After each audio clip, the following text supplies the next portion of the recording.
Hi there, it's Gabriele Nicolay from SpeechKids, where we teach little kids to talk and help parents understand their little kids through speech therapy and parent coaching. And today I'm delighted to have Rebecca Correll from the Language and Behavior Center with me. Rebecca, welcome. Thank you. Why don't you go ahead and just tell the good people a little bit more about yourself and what you do? Yeah, sure. So I'm the founder and co-founder and CEO of the Language and Behavior Center. I'm also a PhD student in applied developmental psychology and a mom. So they all kind of go hand in hand. But what the Language and Behavior Center does is we primarily provide applied behavior analysis or ABA services for kids in DC, Maryland area. And yeah, that's pretty much what we do. Just for the folks who don't know what ABA or applied behavioral analysis is, give us a quick sketch, and then we'll go into some more depth. Yeah, it's to put it simply, it's really the science of behavior is what behavior analysis is. But applied behavior analysis, or ABA, is an individualized therapy approach, and it promotes learning for kids that need some extra support. Sometimes that's kids with autism, sometimes that's kids that have oppositional defiant disorder, or just really other areas of need that we can support them with. And so ABA is one of the major treatments for autism at this time. It's reimbursed by insurance in most cases. It's evidence-based. But we were talking earlier, and there are some caveats involved there, and we're going to get into why that is. But you found something really interesting during your informal poll of many behavior BCBA. Yeah, so it's been really interesting. I mean, my whole career really since the early 2000s has been spent in behavior analysis. And it's been a really interesting path for me because I started just part-time in ABA as a therapist while I was an undergrad for business. So that was a really interesting place to start. And then I went on to get my master's in specifically applied behavior analysis. But then what I recognized when I entered my PhD in applied developmental psychology is that there was this whole area of psychology and of development that I had never studied. And it was this really big space. So I started to talk to other behavior analysts to say, was this just a one-off that, because I had my undergrad in business, I missed this? Or you were sick that day? Right. Did I just miss that class? And what I found is it's not a requirement to have any kind of developmental content in this ABA coursework, which is extremely disappointing. I think the ethical behavior analysts, we seek this out on our own, and we talk to psychologists, we collaborate with other professionals, we go back to school to gather information that we missed, we do continuing education. I mean, the information is out there, but it's not required as a foundation to become a behavior analyst, which is ludicrous because we're working with kids.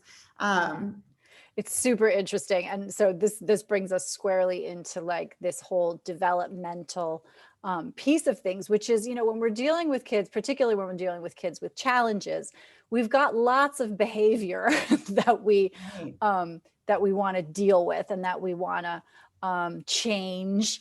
And if you know enough about behavior, you can't actually change behavior directly. You're on either side of that equation, either front loading, making some changes before the behavior occurs or after the behavior occurs.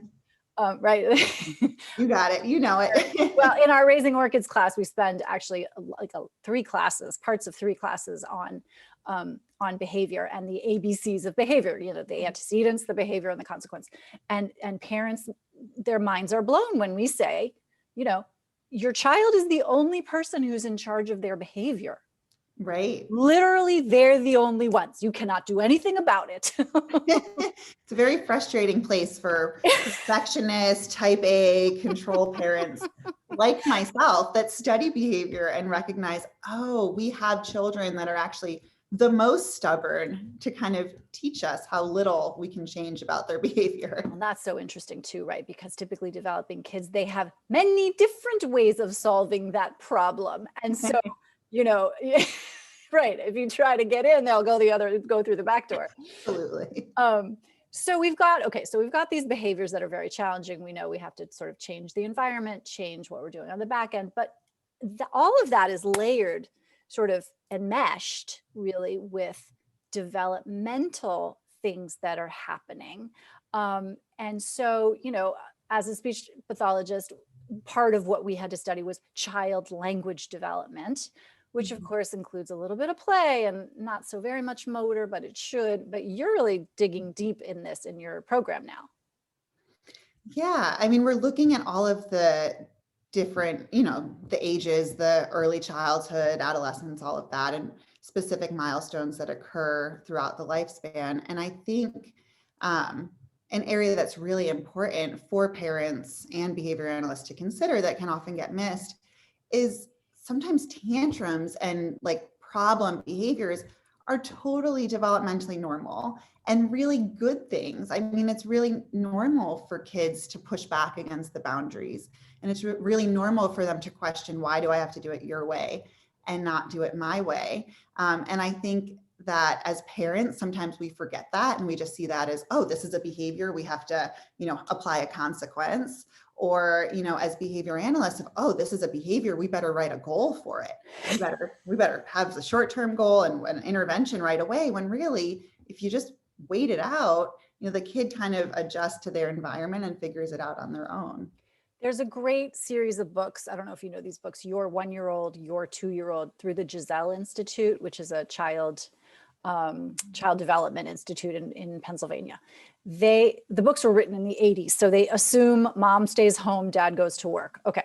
Besides the sort of cultural backdrop, they studied thousands of kids. And there are these lovely short little books on developmental norms and milestones. And so you can read about all the things that, your 24 to 30-month-old should be doing. The thing I love about these books, and to your point about tantrums, the whole thing is predicated, all of their sort of developmental information is predicated on this notion of a spiral, and that there are periods of stability in development when skills are being solidified, absorbed fully. And then there are these periods of instability where new skills are being rapidly acquired, where old ways of doing things are falling by the wayside, where children are feeling 3.5 is a particularly challenging and interesting period of time, right? Where kids are like, oh, I'm my own person. And oh, the world doesn't stop when I go to bed, right? This is like a big deal for these guys. And so everybody talks about three-nagers, right? Terrible twos, nothing, three-nagers. But it's this notion that every 6 months or so, you're going to be entering into this period of stability versus instability. And I'm wondering, you're like, doing all this coursework now, have you come across something like that? We've talked a lot about pruning of the brain, like as you're entering different stages of your life and your brain's kind of figuring out what you need, what you don't need. And I feel like it's probably pretty tied to that. Mm-hmm. I'm familiar with the Wonder Years, which I don't think has a massive amount of evidence behind it. Okay. Have you read through the Wonder Years at all? Are you familiar? I haven't, no. It's a really interesting book. I don't know the research behind it, so I don't want to promote it, but it talks about different developmental leaps that kids make, which sounds very similar to what you're talking about, and how when they're making these leaps, they might be a little bit fussier, a little bit crankier, because they're really kind of sorting out all this new developmental information that's coming in. And so the thing I love about these books, and actually development in general, once you know some developmental milestones, which again is another piece of what we talk about in this Raising Orchids class that we teach, is you can telescope out a little bit and you can say to yourself, for example, oh, my child is 3.5. It's expected that they will fall apart every 5 minutes. And Yeah, then you don't have to write a goal for it. exactly. And that's something we talk about in ABA too, is that this term behavior, like a kid's having a behavior, has this negative connotation to it of, oh, it's a behavior problem. But it doesn't, like, if you just think of that term behavior as more neutral of, oh, he's having a behavior. When he's eating, that's a behavior. When he's running around at the playground, that's a behavior. And so if you can kind of remove the negative connotation of a behavior, it can feel just a lot more manageable as a parent of, oh, my kid's having a tantrum. That's a behavior. It's just one of the behaviors in his repertoire. It's not defining who he is as a kid. He's not a tantrumy kid. He's not a bad kid. He's just having this one behavior. Yeah. And I think it helps our perspective as parents to help us kind of ride out that storm and let them express whatever it is they need to express. Yeah. The interesting thing about, and I'm not trying to pile on ABA, because it certainly has served me well in my practice, sort of these principles of learning, which is, errorless teaching is one of them, right? And I got a puppy recently. I'm using lots of behavioral principles with the puppy, but not allowing someone to make a mistake is the best way to prevent them from making future mistakes. And when I say mistakes, desirable outcomes. So like learning how to put on your shirt, for example. Right. There's a good way to do that. And we can teach that right away. Oh, what the other one is? Walking toddlers who want to climb up the stairs. The first thing you need to do right as soon as they do that is teach them how to go down. Teach them how to go down. And guess how you do it?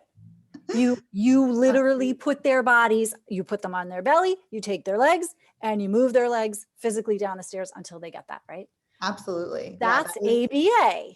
Right. And that's something too, that it's been so interesting to be in both of these worlds, because in ABA, it's errorless teaching. In developmental psychology, it's autonomy support, right? Like so I think it's because in ABA, when we just think of it as errorless, it's like immediate prompting and they can't make a mistake. Developmental feels a little bit safer of like, just support them as much as they need to be supported. Don't go overboard. Like, don't like pull their legs down the stairs, but just like maybe by the third time, they're kind of getting it on their own and then ease up a little bit. Exactly. Right. Yeah. That's so interesting. I remember there are some treatment methodologies in speech where you come in with a prompt and then you back out, and then you come in with a prompt and you back out, and you keep doing that until, gradually you fade yourself out. That's in direct opposition to a lot of ABA principles. Yeah. I mean, I think what's interesting is we have these, I like to call it like tools in the toolbox. And I like to think of ABA as just one of those tools. It's not the entire toolbox. And I think there's a division, honestly, in the field of ABA about that. I think there are a lot of behavior analysts that think, no, this is it. This is the end all be all. And we can teach speech and we can teach physical milestones and we can teach everything. You can imagine how I feel about those people. Right. And I mean, and it sucks for people like me that then encounter a speech therapist who has only had experience with that kind of ABA and having to undo all the damage that's been done. But I think there are more behavior analysts that are falling into this category of understanding like, hey, we're just a tool and we need to collaborate with speech therapists. Yeah. You guys are our best friends in this world. Totally. And physical therapists and occupational therapists so that we can really support this child in all different areas, and that we don't need to be the saviors in ABA. We can do what we do really well and then let everyone else do what they do really well. Yeah. I like to talk about, toolboxes, also lenses. We've all got our lenses that we wear. That's just kind of how it is. And so if you're not talking to people who wear different lenses, you're going to miss something. Right. And so, yeah, collaboration is first of all, it's so much fun. It is. And you learn so much and you realize how much you have in common. Yes. I mean, like the first couple times we spoke, it was just overlapping conversation because there's so much that overlaps in the work that we do. Yeah. Yeah. And it's super fun. And the outcome is really like, family and child success. And so like, who doesn't want that? We all want that. We all win. We all win. Oh my gosh, there's so much more to talk about. I think we're going to put a pin in it there, and we'll have to do part 2 sometime. Yeah, there is so much to talk I about. know, Thank you that's so crazy. much. Thank you. Take care.